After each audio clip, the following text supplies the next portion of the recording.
Ramai orang masuk pelaburan sebab nak untung, tapi ramai tak sedar dalam dunia pelaburan sebenarnya ada 8 risiko besar. Pertama, risiko pasaran. Market jatuh, saham jatuh, nilai pelaburan pun ikut jatuh.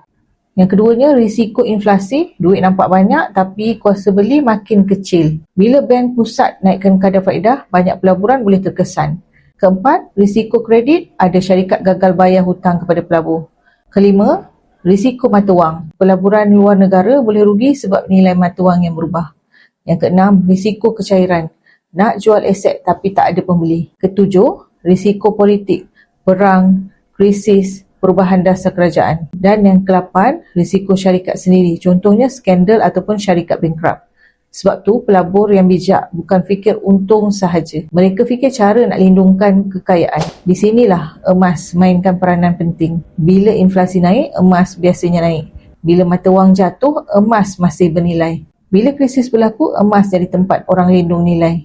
Emas bukan untuk ganti semua pelaburan, tapi untuk imbangkan risiko kewangan kita. Kalau nak tahu macam mana emas boleh jadi benteng kewangan anda, anda boleh rujuk pin video untuk buka akaun Public Gold ataupun boleh isi borang sign up untuk saya bantu anda sebaiknya. Untuk lebih banyak tips emas dan kewangan, teruskan follow saya.